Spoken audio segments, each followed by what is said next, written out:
Climate change is no longer just about the future that we're predicting for our children or our grandchildren.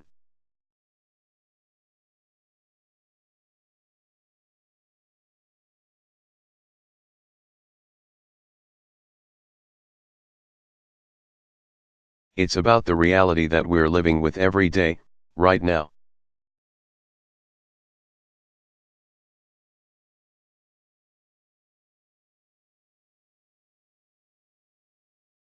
The Pentagon says that climate change poses immediate risks to our national security.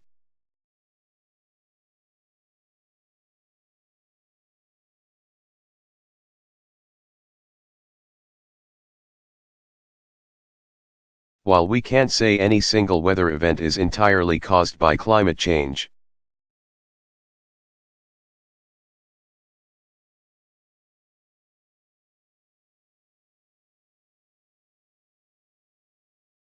we've seen stronger storms, deeper droughts, longer wildfire seasons.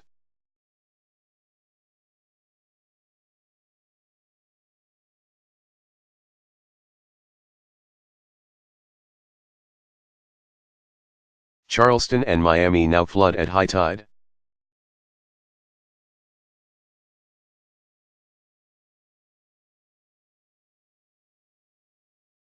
Shrinking ice caps forced National Geographic to make the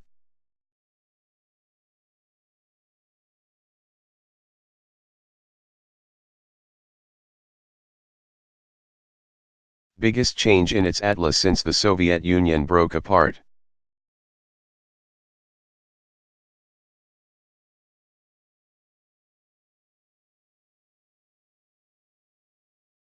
Over the past 3 decades, nationwide asthma rates have more than doubled.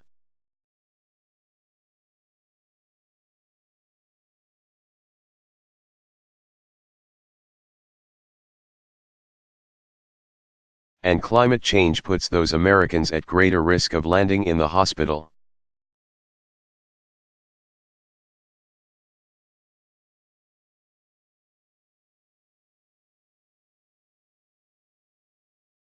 As one of America's governors has said, we're the first generation to feel the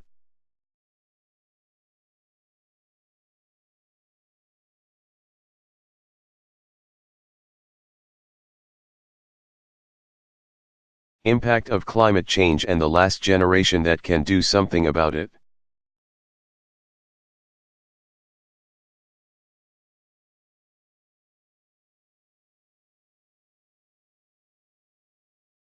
And that's why I committed the United States to leading the world on this challenge.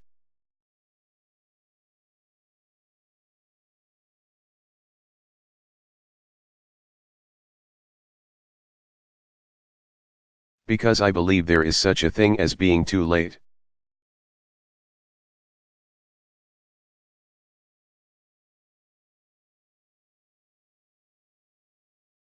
Most of the issues that I deal with, and I deal with some tough issues that cross my desk by definition.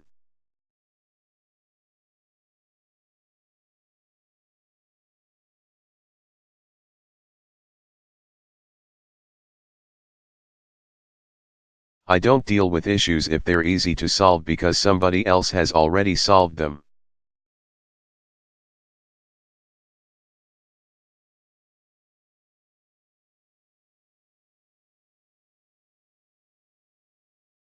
And some of them are grim. Some of them are heartbreaking. Some of them are hard. Some of them are frustrating.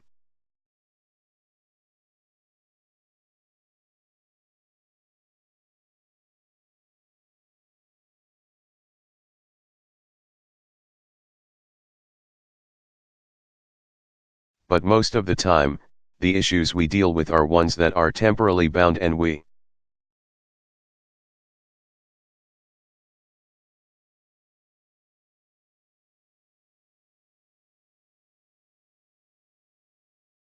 can anticipate things getting better if we just kind of plug away at it, even incrementally.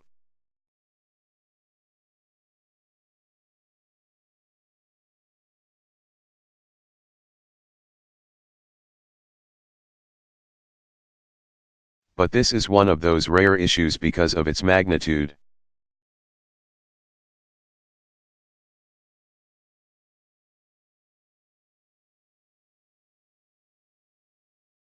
because of its scope that if we don't get it right we may not be able to reverse, and we may not be able to adapt sufficiently.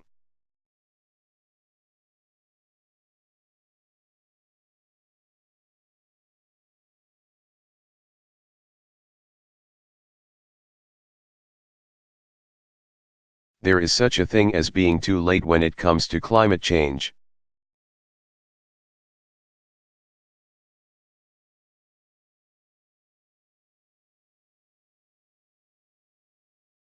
Now, that shouldn't make us hopeless. It's not as if there's nothing we can do about it.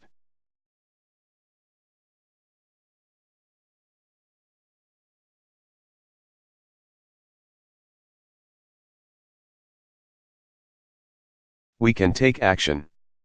Over the past several years, America has been working to use less dirty energy.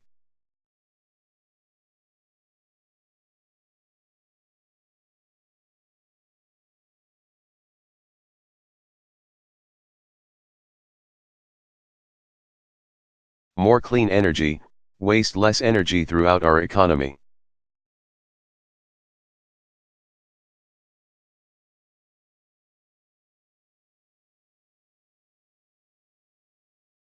We've set new fuel economy standards that mean our cars will go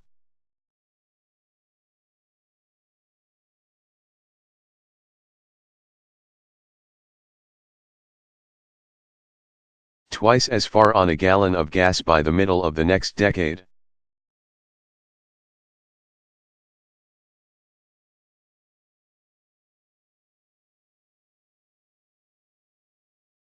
Combined with lower gas prices,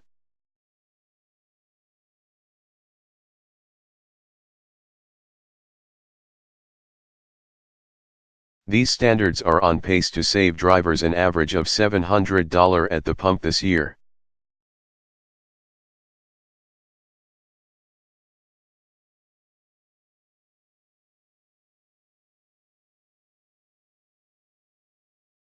We doubled down on our investment in renewable energy.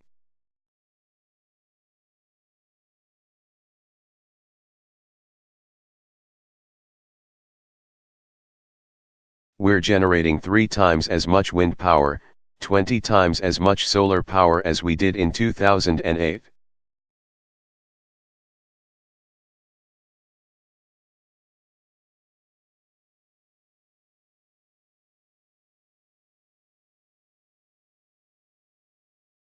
These steps are making a difference.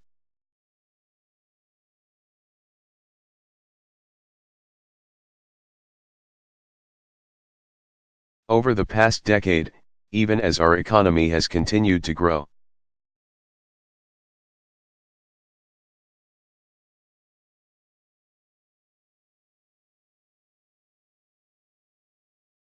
the United States has cut our total carbon pollution more than any other nation on Earth. That's the good news. But I am here to say that if we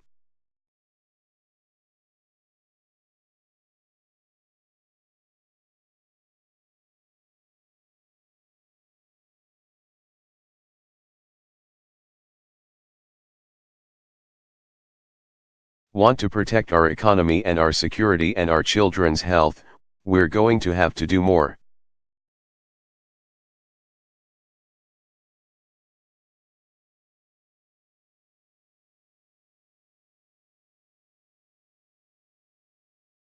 The science tells us we have to do more.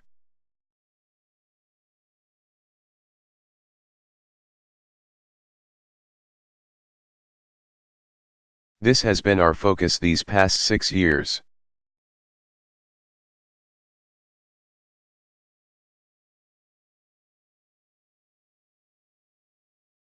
And it's particularly going to be our focus this month.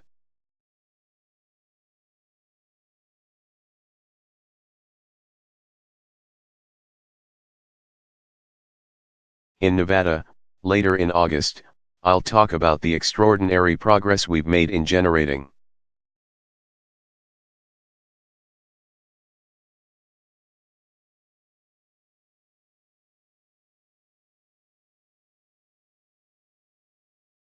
clean energy and the jobs that come with it and how we can boost that even further.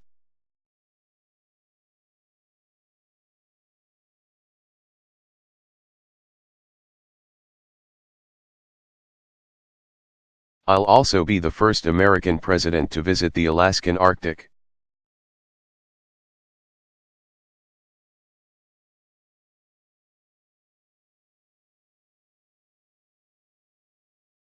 Where our fellow Americans have already seen their communities devastated by melting ice and rising oceans, the impact on marine life.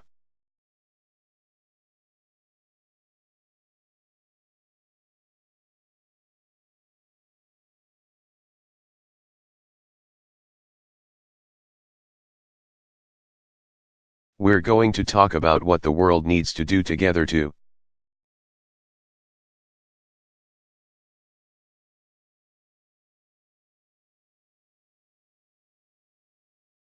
prevent the worst impacts of climate change before it's too late.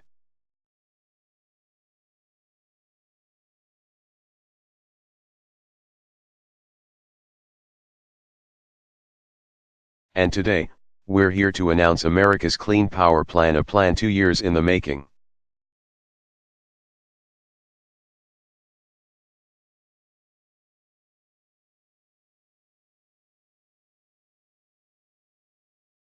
And the single most important step America has ever taken in the fight against global climate change.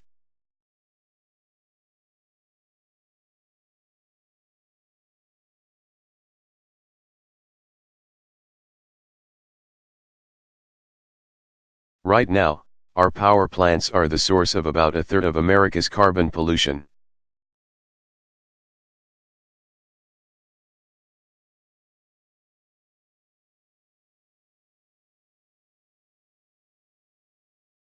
That's more pollution than our cars, our airplanes, and our homes generate combined.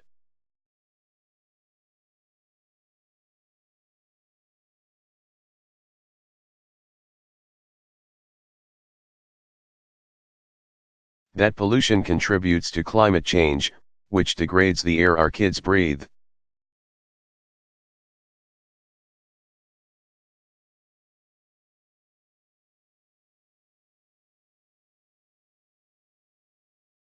But there have never been federal limits on the amount of carbon that power plants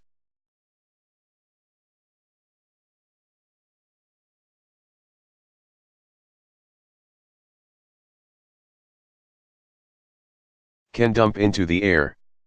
Think about that. We limit the amount of toxic chemicals like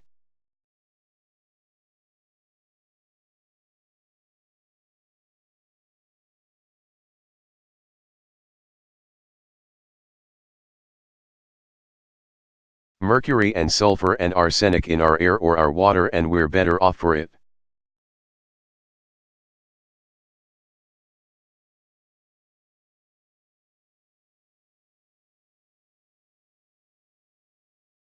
But existing power plants can still dump unlimited amounts of harmful carbon pollution into the air.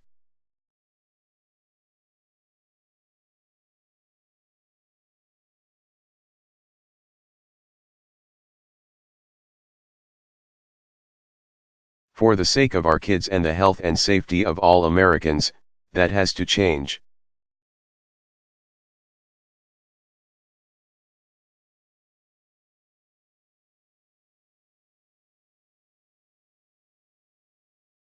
For the sake of the planet, that has to change.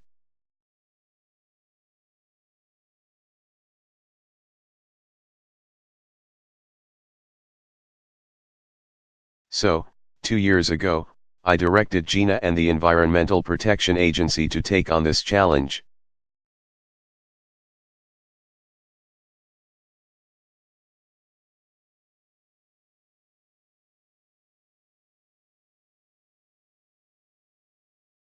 And today, after working with states and cities and power companies,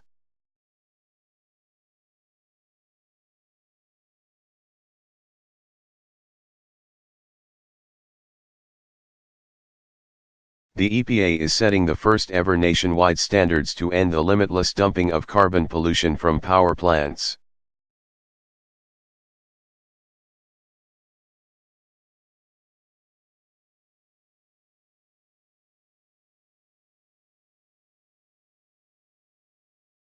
Here's how it works.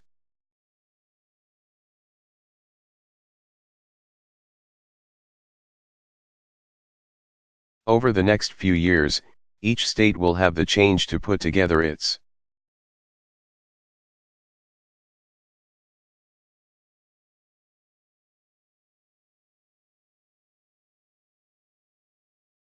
own plan for reducing emissions because every state has a different energy mix.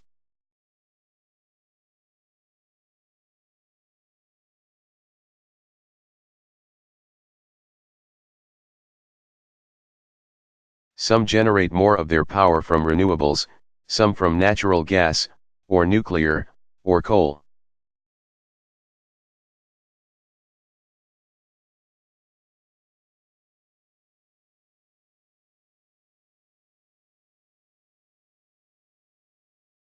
And this plan reflects the fact that not everybody is starting in the same place.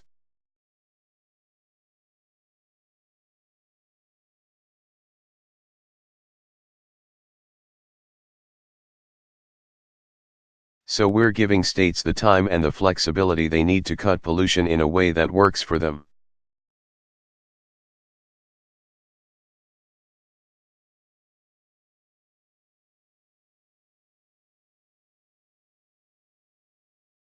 And we'll reward the states that take action sooner instead of later because time is not on our side here.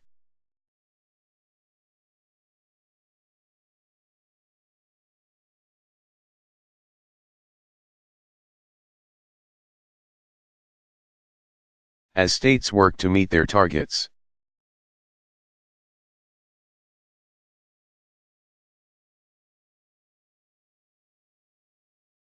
they can build on the progress that our communities and businesses are already making.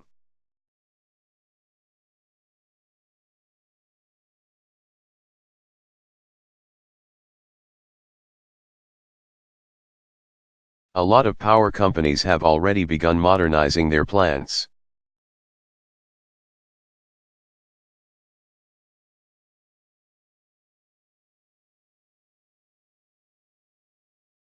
Reducing their emissions and, by the way, creating new jobs in the process.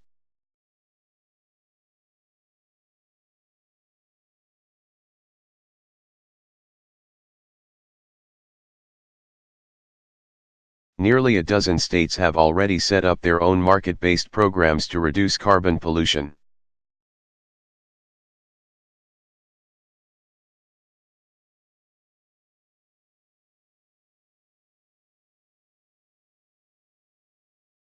About half of our states have set energy efficiency targets.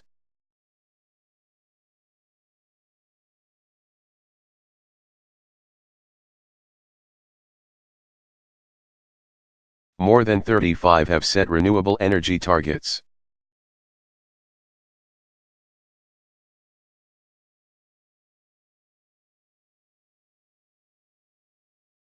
Over 1,000 mayors have signed an agreement to cut carbon pollution in their cities.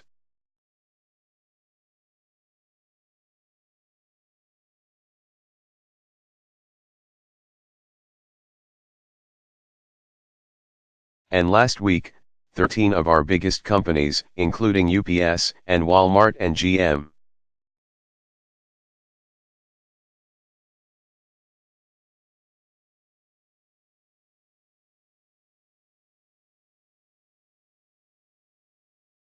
made bold, new commitments to cut their emissions and deploy more clean energy.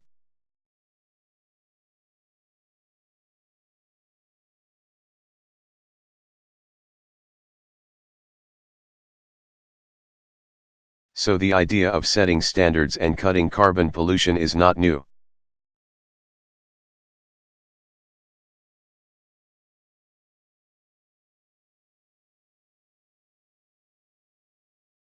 It's not radical. What is new is that, starting today,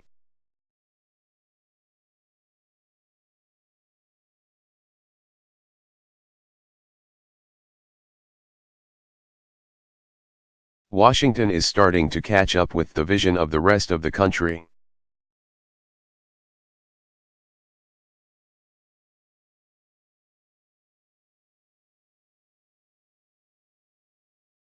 And by setting these standards, we can actually speed up our transition to a cleaner, safer future.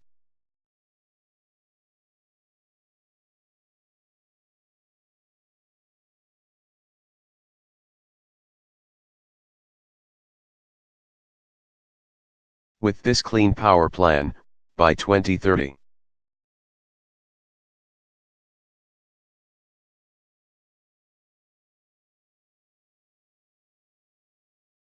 Carbon pollution from our power plants will be 32% lower than it was a decade ago.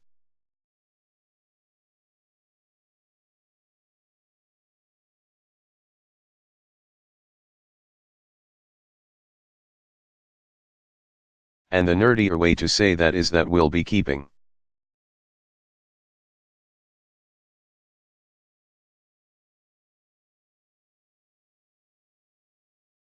870 million tons of carbon dioxide pollution out of our atmosphere.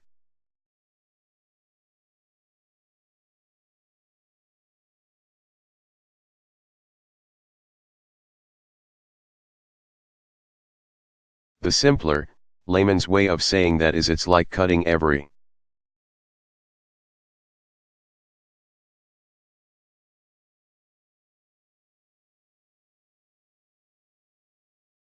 ounce of emission due to electricity from 108 million American homes.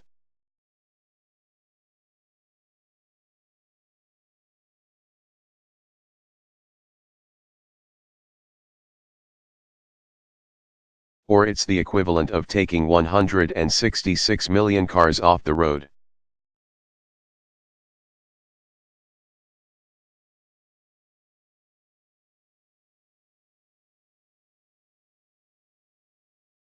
By 2030, we will reduce premature deaths from power plant emissions by nearly 90%, and thanks to this plan.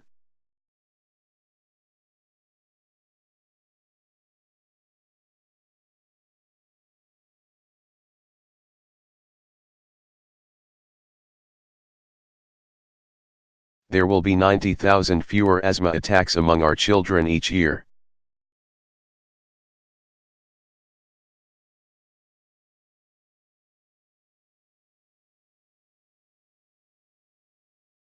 And by combining this with greater investment in our booming clean energy sector, and smarter investments in energy efficiency,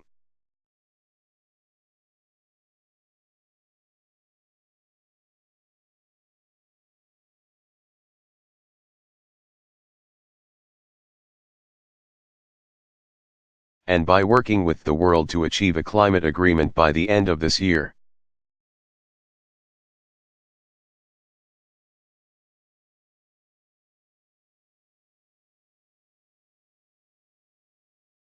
We can do more to slow, and maybe even eventually stop, the carbon pollution that's doing so much harm to our climate.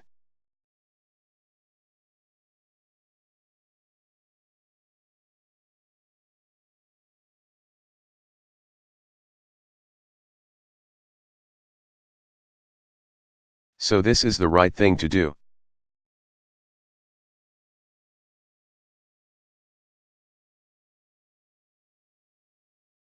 I want to thank, again, Gina and her team for doing it the right way.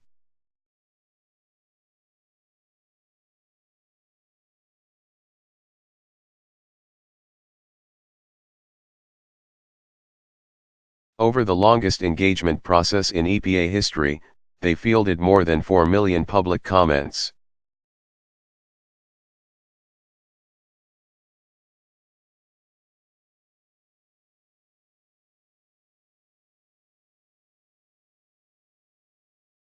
They worked with states, they worked with power companies, and environmental groups, and faith groups.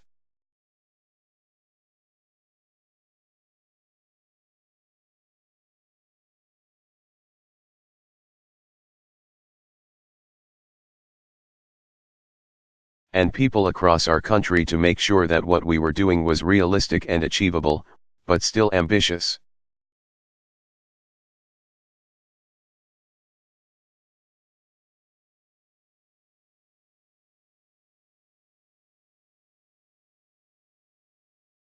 And some of those people are with us here today.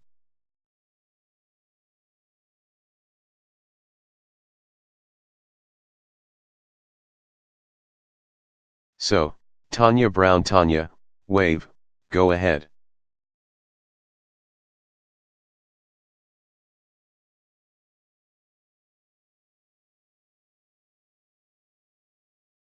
There's Tanya.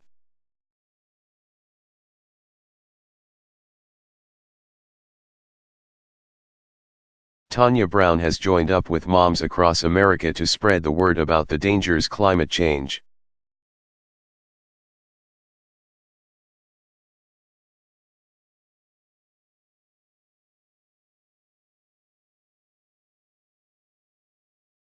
Pose to the health of our children, including Tanya's daughter, Sana. There's Sana, right there.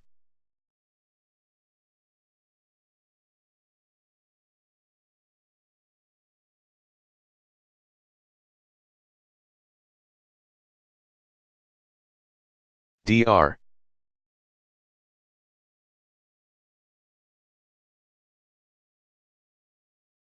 Sumitaka Trai has spent her career researching the health impacts of pollution at the Cleveland Clinic.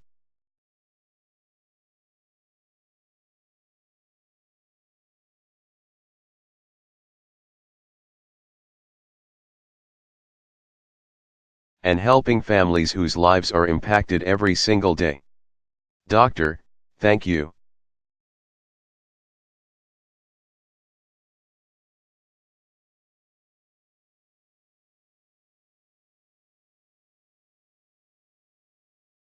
Sister Joan Marie Stedman has helped rally Catholic women across America to take on climate.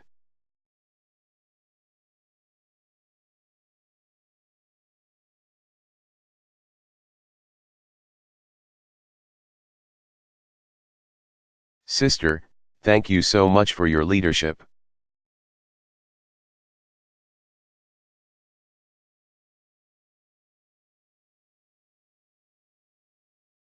And she's got a pretty important guy on her side, as Pope Francis made clear in his encyclical this summer.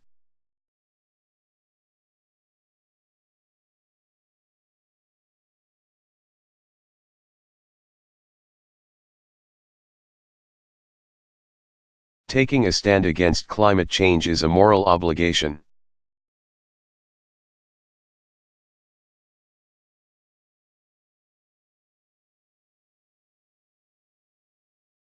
And Sister Stedman is living up to that obligation every single day.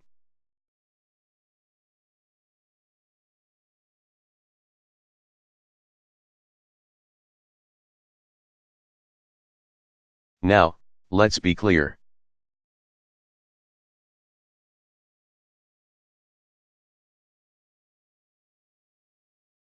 There will be critics of what we're trying to do.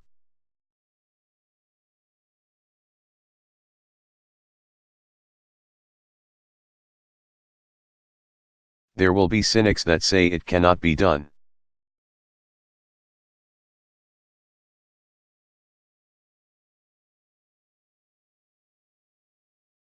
Long before the details of this clean power plan were even decided.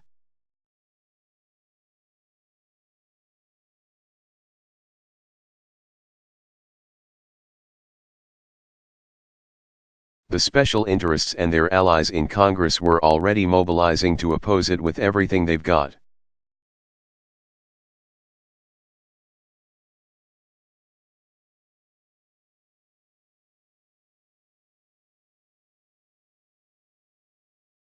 They will claim that this plan will cost you money, even though this plan, the analysis shows,